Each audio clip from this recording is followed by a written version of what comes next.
Hi, everybody. Welcome to Trainer Talk on the Burn Boot Camp podcast. I got Carolyn, I got Jess in the building here in Rochester at our Pittsford location in the flesh. Guys, thank you for being here. This is awesome. We are going to teach you a few different movements. Each one of these gals are experts. Here at Burn Boot Camp Pittsford, we have about 422 members at the moment right now today, and these are the leaders right here, okay? And so we're going to show you some burpees. What else are we going to show? Walking lunges. Walking lunges. We're gonna do all types of stuff, all types of cool trainer talk stuff, all right? So let's say, Jess, you're gonna go first, and Jess is gonna walk you guys through some burpees. We got 5 variations. Jess, take over, tell them exactly what's going on here. All right, first up, we have a full burpee. We're gonna get out into that high plank position. Your shoulders are above those wrists. Chest goes to that floor, popping those feet up. Nice big jump at the top there. Modification here. Again, that high plank position, you're gonna come down on your knees for that push-up, step it out, reach going up on those toes instead of jumping there for your modification. Then we have a ledge hop burpee. Let's take it over here to that ledge. We're going hands on that ledge, high plank position. We're gonna get that chest to that ledge. Pop those feet up, full feet on that ledge, pop it right back out. Modification, take it to those knees and stepping it up on the ledge there for the rest of that modification. That is burpee number 2. Burpee number 3, we have a half burpee split jump. What we're gonna do, again, that high plank position. As you power through those legs, one knee comes up towards that chest, back leg coming out, coming right back down. Modification, high plank position, take that knee drive, and then step out and hit that other knee drive there.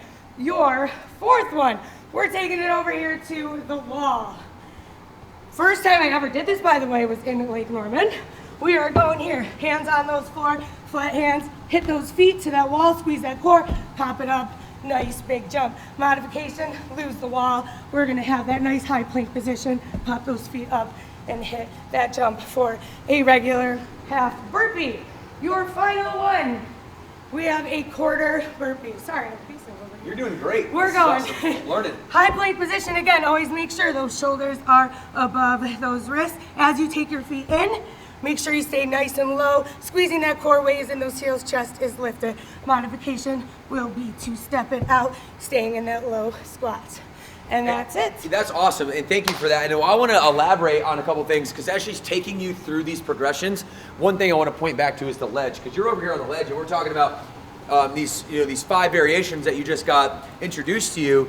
You know, each one of them has an opportunity for you to elevate yourself. All right, and what I mean by that is, you know, if you're at home, you could use a chair, and you can put your hands on a chair. Here, one of our lowest forms of elevation to make the movement a little bit easier is the ledge. And you'll notice at Burn, we have this design here for a reason, all right? And so we got about 6 inches, all right? We got about 6 inches. That's really gonna help you if you're just beginning to really initiate the lower half of the burpee. What happens oftentimes, if we don't have that ledge, we're not giving ourselves that 6 inches of clearance. What's gonna happen, you see this often, and all my trainers out there, I really want you to make sure when you are putting your members or your clients or whatever you call them through these movements, I wanna make sure that we get our feet flat on the ground on all burpee variations. So watch this first movement right here. Okay, my feet are nice and flush and flat with the ground. All right, what I see a lot of times happening is people are going what? Right here, boom. And they're sticking their toes into the ground. Now just look at that. I'm putting all the weight on my toes. This patella tendon right here is gonna take a ton of beating if we're going like this over and over, right? Just that alone jars my knees a little bit.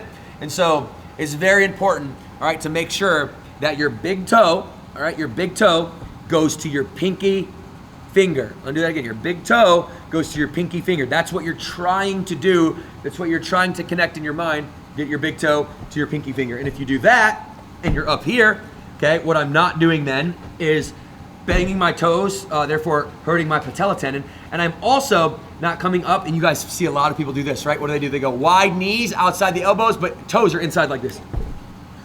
And they'll jump up. And again, notice that position, how I'm really putting a lot of weight on my toes.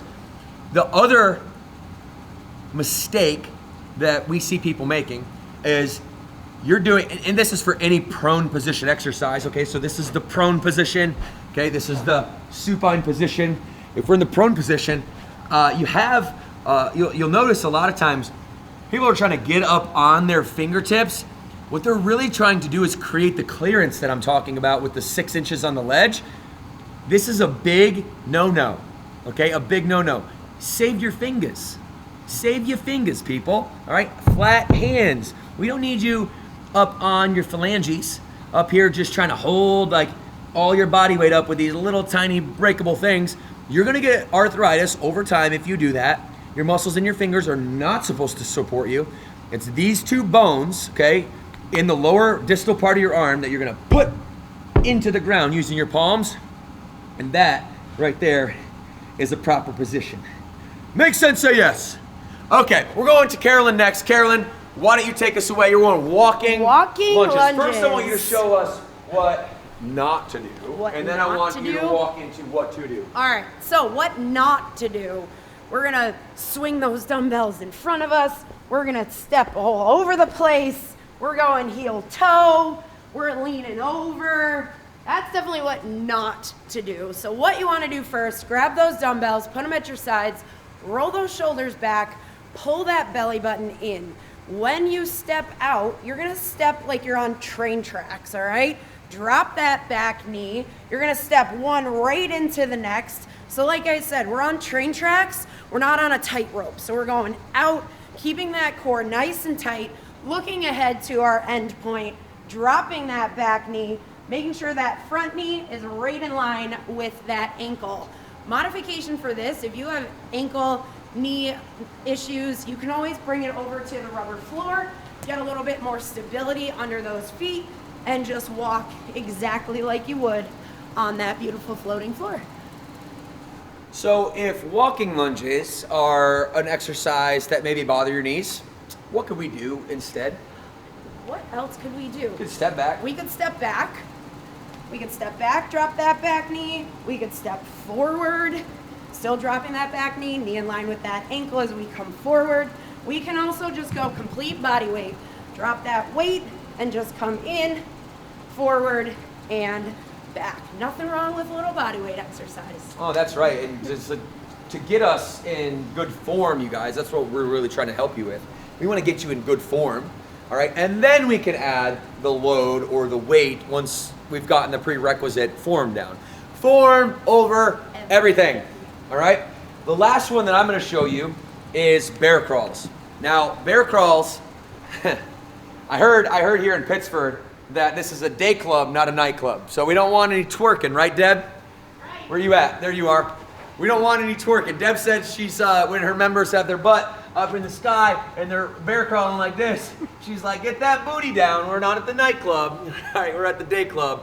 All right, and I'm gonna teach you how to do a quick bear crawl that allows you to target the right muscle groups, because what this is really is a core exercise, and most people really think it's a shoulder exercise. And don't get me wrong, there's some shoulders in there. If you have to hold yourself up, there's stability. But if you're doing it the right way, the movement itself is made for your core. So check this. I'm gonna be down, again, in that prone position with my hands flat, my shoulders directly over my wrists.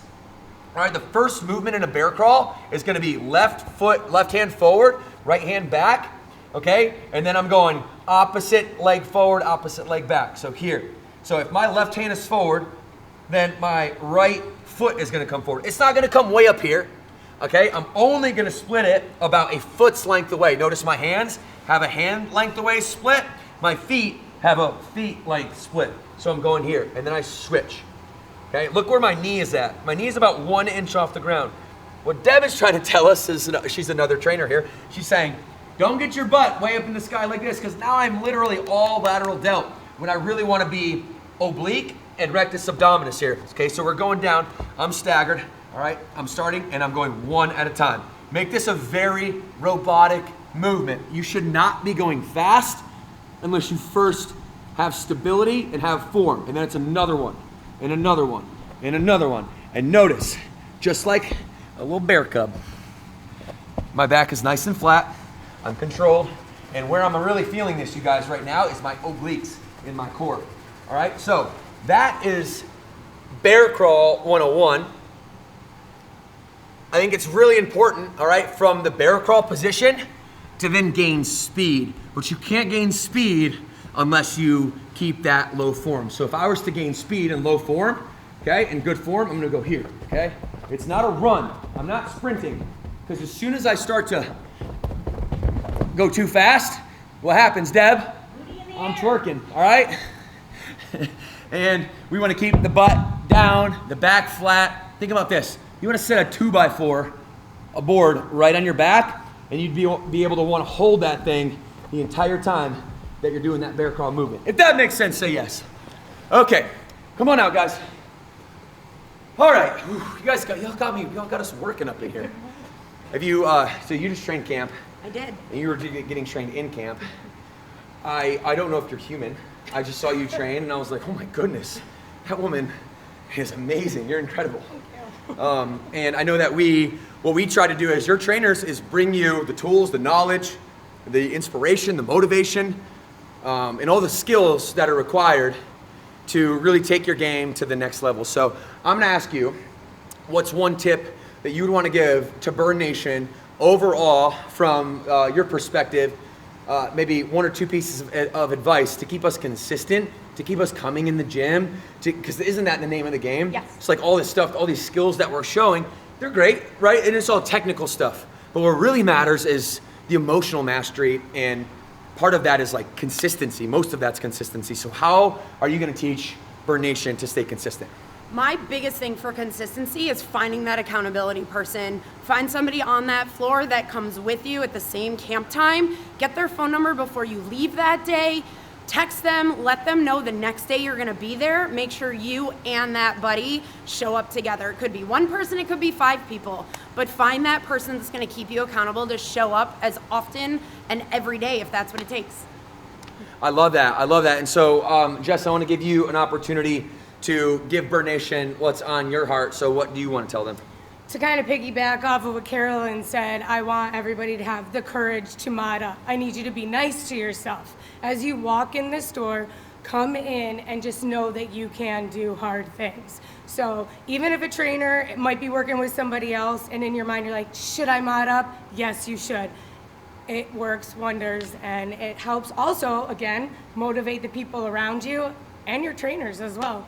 And you never know what you can do unless you give yourself an opportunity to actually execute on it. And so what we always say is, hey, make yourself do something you've never done before today and really try to make yourself proud within the workout, right? I know that y'all show up. I know I show up. I know that you two show up when you go to train like yourself. You're showing up so that, you can exercise, right? So that you can prove to yourself that you're dedicated.